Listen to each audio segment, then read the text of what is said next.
크신 은혜와 축복이 여러분 가운데 풍성히 임하길 간절히 축원합니다. 그럼 뭔가 거추장스럽다는 느낌이 들 때가 종종 있죠. 뭔가 거추장스러운데 옷을 입을 때나 아니면 여행을 갈 때 가져가는 이렇게 물건들 거추장스러울 때가 있어요. 활동할 때 거추장스러운 것들도 있고 거추장스러운 것들이 우리 삶에서 많아요. 뭘 할 때 그게 거추장스럽게 여겨지면 과감하게 그걸 버려야 돼요. 이 거추장스러운 것을 그냥 간직한 채 가지고 살아가는 것은 참 미련한 거예요. 왜냐하면 그것 때문에 굉장히 신경이 쓰이기 때문에. 그래서 과감하게 버려야 되는 거예요. 별거 아니라고 생각하지만 이 거추장스러운 것이 제거하는 것, 그걸 제거하는 것, 그냥 가장 일반적인 그런 모습이죠. 그런데 이 거추장스러운 게 처음부터 거추장스럽거나 불편하다고 느끼진 않아요. 처음부터는. 처음에는 다 필요하다고 생각해요. 다 필요하지. 근데 막상 여행 중에 옷을 입고 밖에 나갈 때 느끼는 것들이 있는데, 특히 여행 갈 때 이것저것 다 필요한 것 같아가지고 막 빨리 싸잖아요. 특히 처음 여행 가는 사람들은 세상에 뭘 그렇게 이민 가는 정도로 그렇게 막 싸가는 거예요. 근데 한 번도 쓰지 않고 짐만 되어 가져오는 게 얼마나 많은지 몰라요. 한 번도 안 써보고 가서 여행 가서 그런 것들이 거추장스러운 거예요. 꼭 필요한 것 같지만 그렇지 않을 때 과감하게 정리하고 버려야 돼요. 그렇지 않으면 결국 짐이 돼요. 고달프기만 해요. 무겁기만 해요. 힘만 들어요.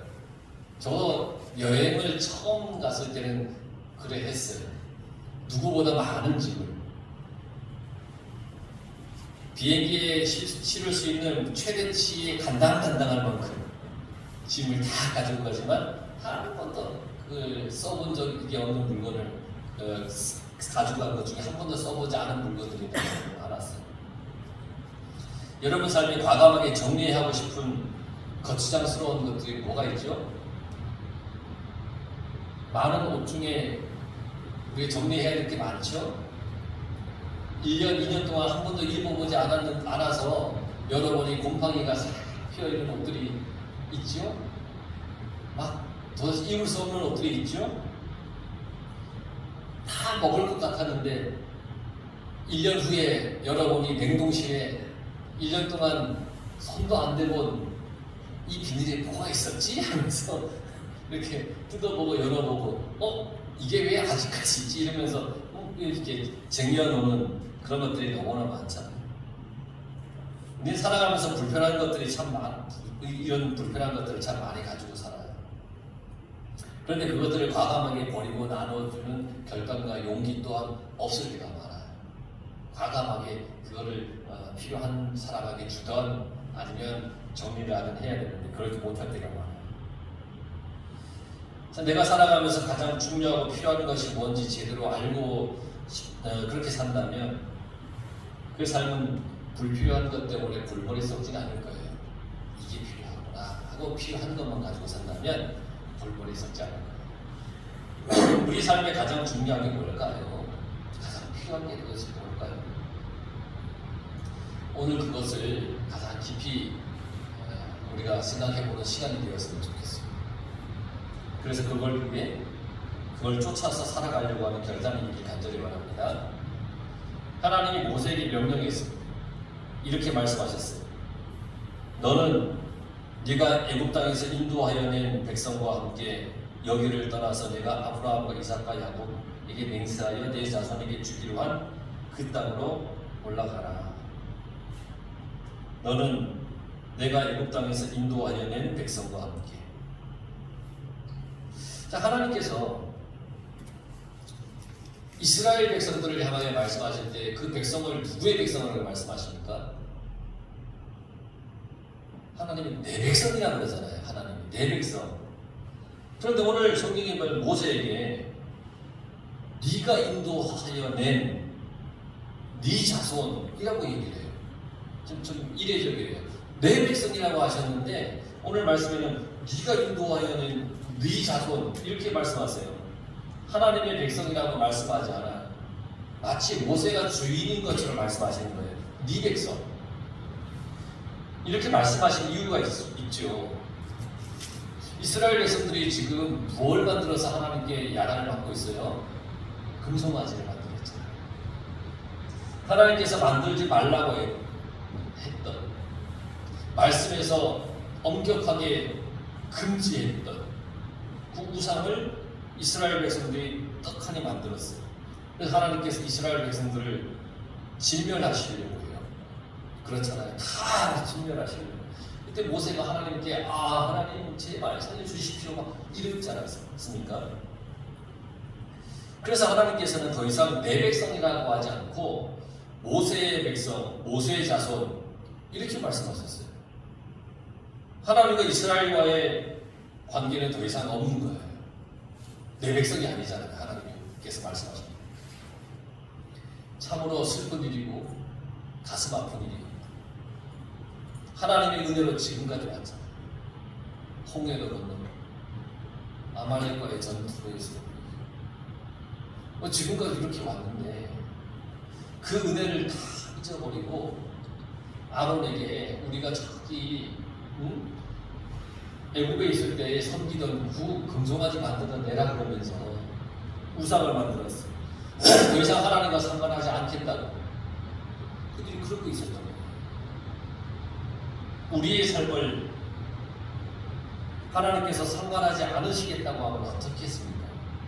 내 삶에 하나님이 난 뭘 모르겠어, 난 너랑 상관없어 이렇게 하면 어떻게 했습니까? 하나님 없는 인생이 되면 그 인생이 어떻겠습니까? 언약이가 제일 무서워하는 말 중에 하나가 뭔지 아십니까? 야, 이제부터 너랑 나랑 상관없어. 그러면 미치다 그럽니다. 넌 이제부터 아빠랑 상관없어. 너 하고 싶은 대로 해.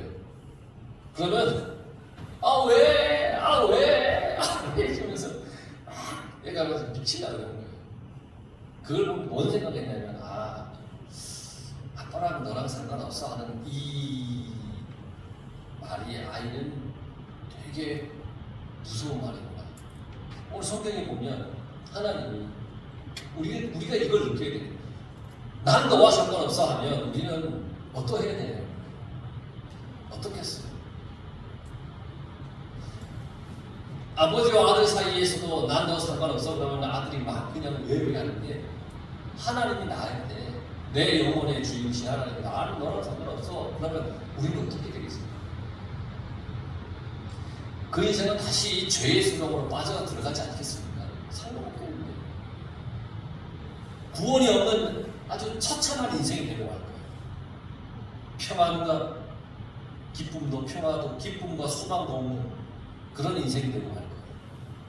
그런데 하나님께서 모세에게 그렇게 말씀하시고 너희들하고 상관없어 그렇게 말씀하시고 하신 말씀이 뭐냐면 내 자손에게 주기로 한 그 땅으로 올라가라. 내가 너희들의 약속한 그 땅으로 너희들 가. 그 땅, 약속의 땅, 가나안 땅으로 가. 하나님께서 이스라엘 백성들의 이 패역함, 이 죄 많은 것을 보심에도 불구하고 약속의 땅으로 그들에게 가라고 한 것은 한번 정하신 하나님의 약속은 어쨌든 하나님이 지켜주시는 거예요. 약속의 땅으로 주겠다고 하셨잖아요. 그걸 지키시는 거예요. 그걸 보여주시는 거예요. 사람들은 하나님께 서원해놓고는 자기 기분, 감정, 환경, 여건에 따라서 무시하거나 잊어버릴 때가 많아요. 하나님 나 이거 하겠습니다 하는 거는 그걸 홀라당 잃어버릴 때가 많아요. 하지만 하나님은 우리에게 한번 맺으신 그 약속은 절대 어기시지 않는 분이십니다. 이것이 하나님의 신실하심입니다. 내가 뭘 잘못해도 하나님이 내게 하신 약속을 어기시지 않아요. 약속을 지키시는 하나님. 약속을 지키시되 어떻게 지키냐면 철저하게 지켜주십니다. 오늘 성경에 보면 내가 사단을 너희들보다 먼저 보내요. 먼저 보내겠다는 거예요. 가나안을 주시는데 하나님께서 사자를 먼저 보내서 가나안의 사람들을 다 쫓아내시고 이스라엘이 그 땅을 차지할 수 있도록 해주시겠다는 겁니다. 적과 꿀이 흐르는 그 땅을 차지하게 해주시겠다는 겁니다. 그런데 문제는 하나님이 함께 가지 않겠다는 겁니다. 너희들 그 땅을 차지하게는 해줄게. 그런데 나는 같이 안 가.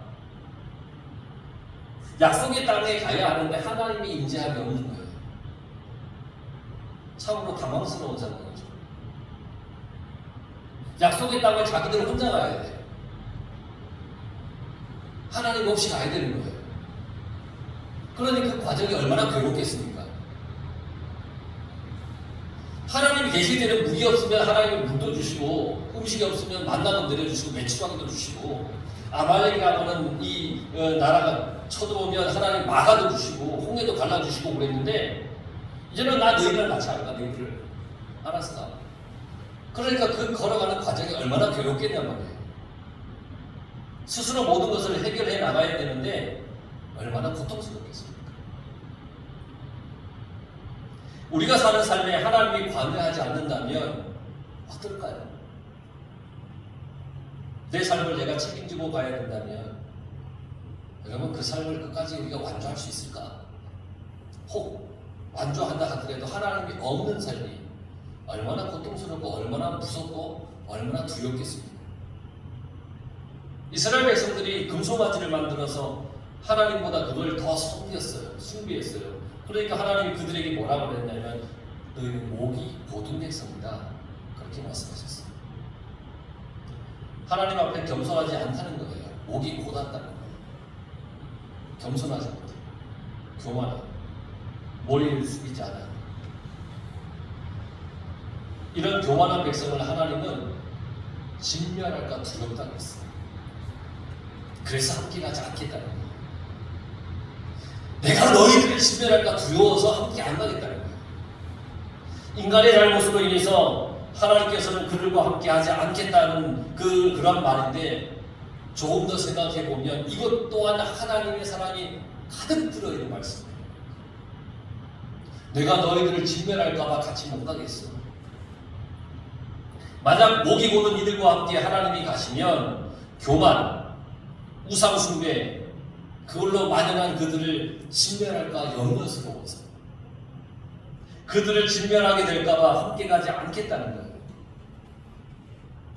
하나님의 큰 사랑이에요.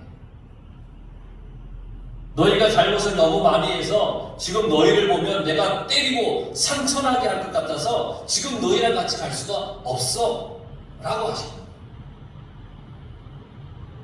하나님의 사랑을 엿볼 수 있어요. 하나님은 우리를 진멸하고 싶어 하지 않아요. 그런데 너희가 너무 교만하고 우상숭배에 찌들어 있어서 정말 진멸할까봐 내가 같이 못 가겠어. 우리를 구원하고 싶어 하시는 분이 하나님이세요. 그래서 하나님의 깊은 사랑을 이렇게라도 나타내고 싶어요. 참으로 깊은 하나님의 사랑. 때리고 혼내서 깨닫게 하는 것도 방법이에요. 하지만 잠시 한숨을 돌리고 기회를 주는 것도 사랑의 방법이에요. 하나님께서는 그걸 선택하신 거예요. 후들급해서 그냥 정신 차리게 하는 방법도 있겠지만 잠시 한숨을 돌리고 기회를 주는 방법이에요. 이러한 하나님의 준엄한 말씀을 이스라엘 백성들이 들었습니다. 하나님의 깊은 사랑을 들었습니다. 당장이라도 죽을 수밖에 없는 죄를 지었는데 하나님께서 가나안의 약속을 지키기 위해 지금 당장 죽이지 않고 자기들을 떠나주시겠다는 그 하나님의 뜻을 깨달았어요. 우리를 이렇게 사랑하시고 진멸시키지 않으시고 가나안 땅에 갈 수 있게 어떻게 해주시는 하나님이시고, 그래서 이스라엘 백성들은 하나님의 말씀을 듣고 슬펐습니다. 자기들의 잘못을 깨달아서 너무너무 슬펐습니다.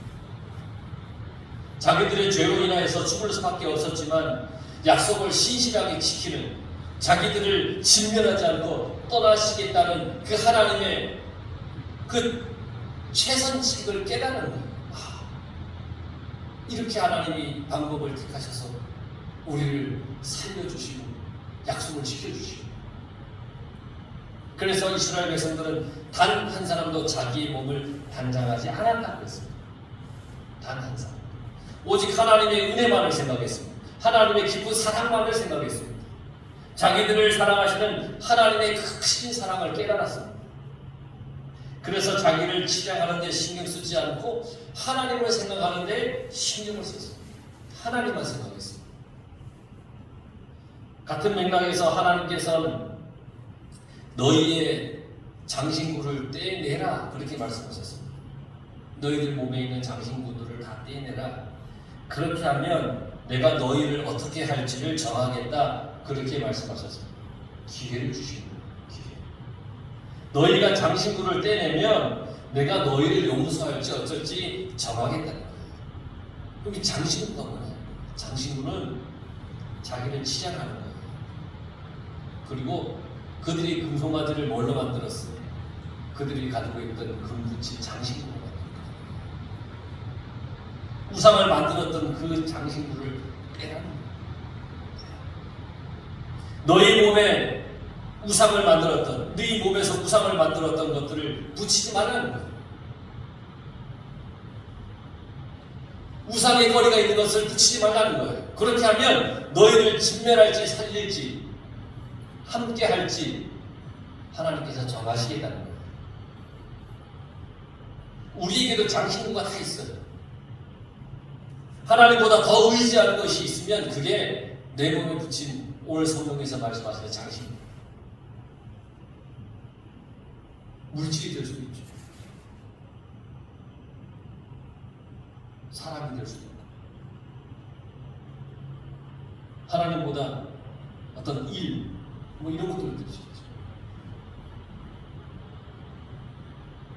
우리의 삶에는 말로 다 할 수 없는 장신구도 있어요. 이 물질뿐 아니라 나의 생각도 마음도 마찬가지예요. 다 장신구가 될 수 있어요. 하나님의 말씀보다 앞서는 내 생각, 하나님의 뜻과 다르게 행하려고 하는 이 마음, 하나님의 의도하심과 반대로 행동하는 그 행동, 우리는 참 많은 장신구를 가지고 살아가요. 하나님이 나의 삶의 주인이고 중심이라야 하는데 내가 주인이고 중심이 되려고 하는 거예요. 이것도 장신구. 다 떼내야 돼요. 다 떼내야 돼요.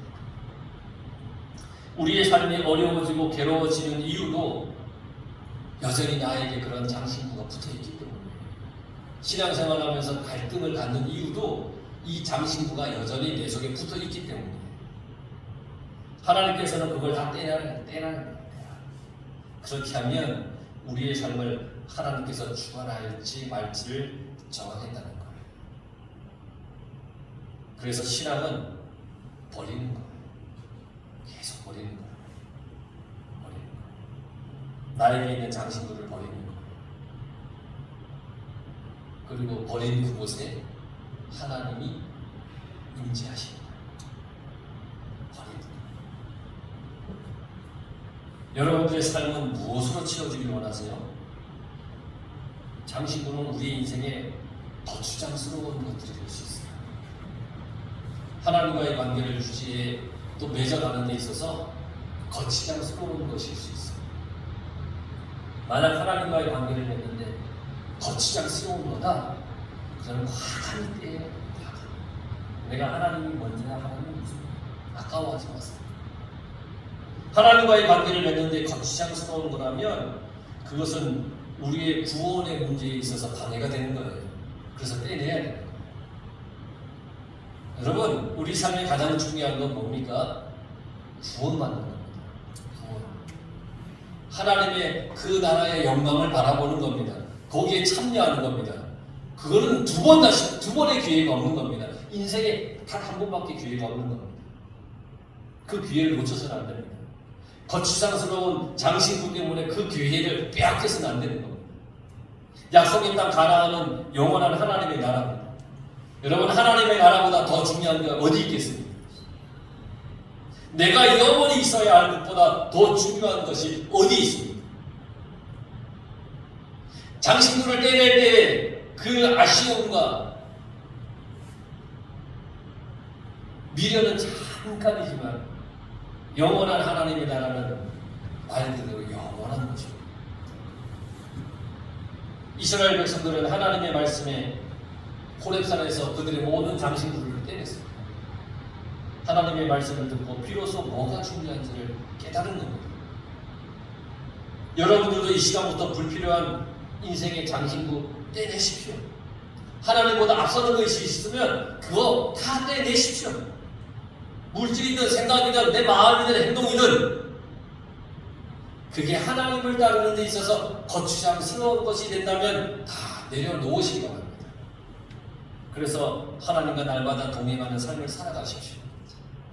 그것이 우리에게 가장 복된 것이고 우리를 가장 편안하게 하는 겁니다.